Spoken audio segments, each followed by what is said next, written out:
बिहारियों के लिए ये बहुत खुशी की बात है और अगर इस बजट को देखा जाए तो पूरी तरीके से समावेशी बजट है। एक सहायता के लिए बिहार के विकास के लिए मदद होना चाहिए, मदद होना चाहिए बिहार को, तो वो तो करना शुरू कर दिया। सरकार बचानी है तो अच्छी बात है कि बिहार को, आंध्र प्रदेश को कुछ विशेष पैकेज या विशेष योजनाओं से जोड़ा गया है। ये बजट एक झुनझुना बजट है। इसमें मिडिल क्लास को एम्पावर करने की तो कोई बात ही नहीं है। अब सड़क बनाने को भी अनाउंसमेंट में लेने लगे आप लोग भी।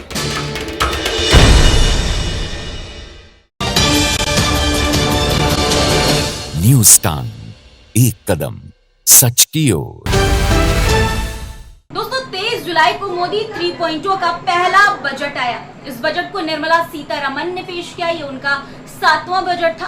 दोस्तों इस बजट के आने के बाद कई ऐसी चीजें थी जो चर्चा का विषय बनी रही, लेकिन दोस्तों सबसे ज्यादा जिन दो राज्यों की चर्चा हुई बजट के आने के बाद वो हैं बिहार और आंध्र प्रदेश। दरअसल दोस्तों बिहार को भले ही विशेष राज्य का दर्जा नहीं मिला, लेकिन केंद्र सरकार ने बजट में कई तोहफे दिए बिहार को। दोस्तों केंद्रीय वित्त मंत्री निर्मला सीतारमण ने लोकसभा में आम बजट पेश किया, जिसमें बिहार और आंध्र प्रदेश को कई तोहफे देने का ऐलान किया गया है, कई सौगातें मिली हैं। दोस्तों आपको बता दें दोस्तों कि मोदी 3.0 के 2024-25 बजट में से बिहार को 58,900 करोड़ रुपए मिले हैं, वहीं आंध्र प्रदेश को दोस्तों 15,000 करोड़ रुपए मिले हैं। वित्त मंत्री निर्मला सीतारमण ने 2024-25 के अपने बजट में कहा कि केंद्र सरकार बहुपक्षीय विकास एजेंसियों की सहायता के माध्यम से बिहार को वित्तीय सहायता की व्यवस्था करेगी।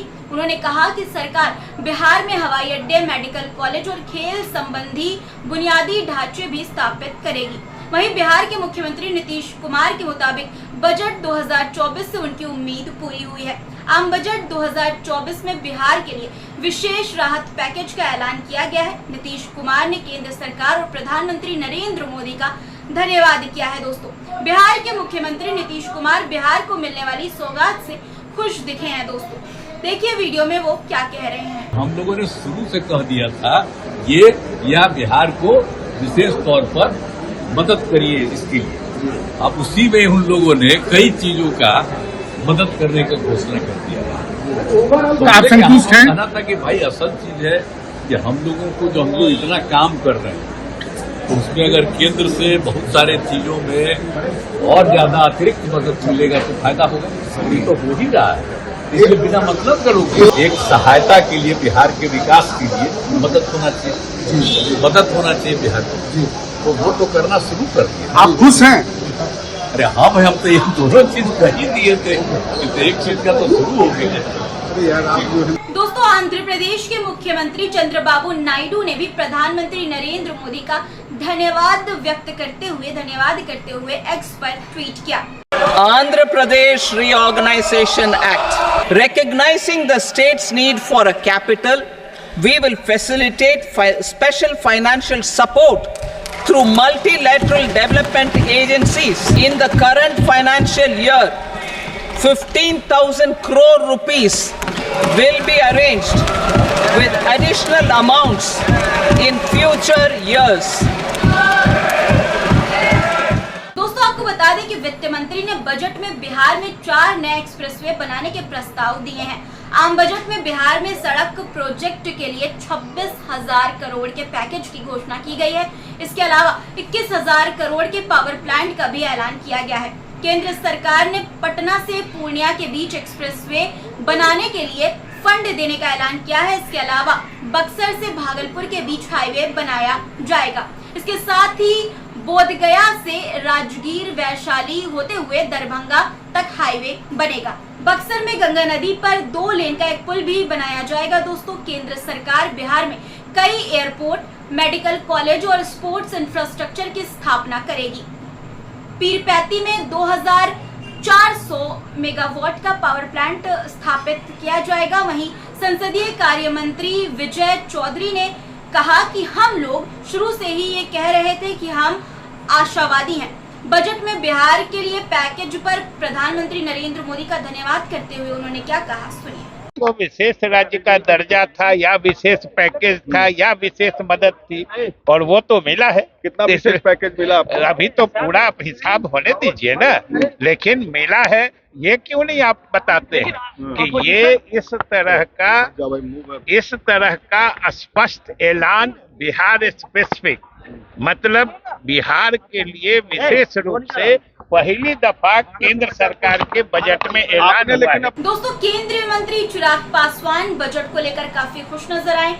बिहार को मिले पैकेज को लेकर वो काफी खुश नजर आए। उन्होंने क्या कहा, सुनिए। मैं धन्यवाद करूंगा मेरे प्रधानमंत्री आदरणीय नरेंद्र मोदी जी का, मैं धन्यवाद करूंगा हमारी वित्त मंत्री आदरणीय निर्मला सीतारमण जी का कि उन्होंने बिहार को जिस तरीके से स्पेशल पैकेजेस देकर, और मेरे लिए बिहारी होने के नाते खुशी की बात है, बिहार के इंफ्रास्ट्रक्चर को मजबूत किया गया है, वहीं वहां की अर्थव्यवस्था को मजबूत देने के लिए वहां पे अलग अलग राज्यों में गया हो, राजगीर हो, अलग अलग राज्यों में जिस तरीके से टूरिज्म को भी वहां पे बढ़ावा देने के लिए प्रावधान किए गए हैं, जिस तरीके से बाढ़ की एक बहुत बड़ी समस्या जिससे हम लोग हमेशा दशकों से हम लोग परेशान रहे हैं, उसके भी समाधान का जिक्र इस बजट में किया गया है। तो मैं मानता हूं बिहारियों के लिए ये बहुत खुशी की बात है और पूरी बिहार की जनता प्रधानमंत्री जी का धन्यवाद करेगी। बट ओवरऑल भी अगर इस बजट को देखा जाए तो पूरी तरीके से समावेशी बजट है। दोस्तों, सत्ताधारी पार्टी के नेता जहां इस बजट से बेहद खुश नजर आ रहे हैं, वाहवाही कर रहे हैं, तो वहीं विपक्ष इस बजट को कुर्सी बचाने वाला बजट कह रहा है। दोस्तों,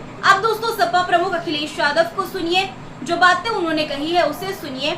आंध्र प्रदेश और बिहार को मिले विशेष पैकेज को लेकर सरकार बचानी है तो अच्छी बात है कि बिहार को, आंध्र प्रदेश को कुछ विशेष पैकेज या विशेष योजनाओं से जोड़ा गया है। लेकिन उत्तर प्रदेश जैसा प्रदेश जो प्रधानमंत्री देता है, क्या वहाँ के किसान के लिए कुछ बड़े फैसले हैं? किसान की फसल की पैदावार, उसकी कीमत के लिए क्या कोई इंतजाम है?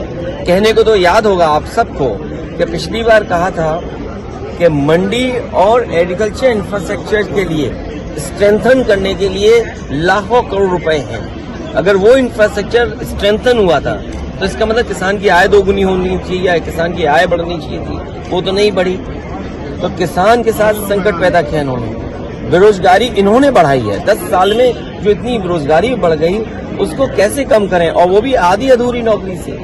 आप 2 साल की, 1 साल की या कुछ ट्रेनिंग करा करके नौकरी या रोजगार का सपना दिखा रहे हैं। देश का नौजवान अपना भविष्य बनाने के लिए पक्की नौकरी चाहता है, और फिर जो आधी अधूरी नौकरी है, क्या उसमें आरक्षण होगा? दोस्तों, बजट को लेकर कांग्रेस नेता राहुल गांधी ने भी अपनी प्रतिक्रिया दी है। राहुल गांधी ने एक्स पर एक पोस्ट किया जिसमें उन्होंने लिखा कि बजट के जरिए सहयोगियों को खुश करने की कोशिश की गई है, जबकि अन्य राज्यों की कीमत पर उनसे खोखले वादे। राहुल ने आगे कहा कि बजट के जरिए मित्रों को खुश किया गया, अडानी अंबानी को फायदा, लेकिन आम भारतीयों को कोई राहत नहीं। उन्होंने तीसरा पॉइंट कॉपी और पेस्ट बताया। उनका कहना है कि ये बजट कांग्रेस के घोषणा पत्र और पिछले बजट का कॉपी पेस्ट है। दोस्तों, कांग्रेस और अन्य विपक्षी दल ने इस बजट को कुर्सी बचाओ बजट कहा है। उन्होंने कहा कि ये बजट सहयोगियों को खुश करने के लिए लाया गया है। आपकी इस पर क्या राय है? आप इसे कैसे देखते हैं? कमेंट में जरूर बताइएगा। और बिहार और आंध्र प्रदेश को मिले विशेष पैकेज को आप कैसे देखते हैं, ये भी कमेंट में जरूर बताइएगा। दोस्तों, इसी तरह की खबरों को देखने के लिए हमें सब्सक्राइब जरूर कर लीजिए। धन्यवाद। न्यूज़ टाइम, एक कदम सच की ओर।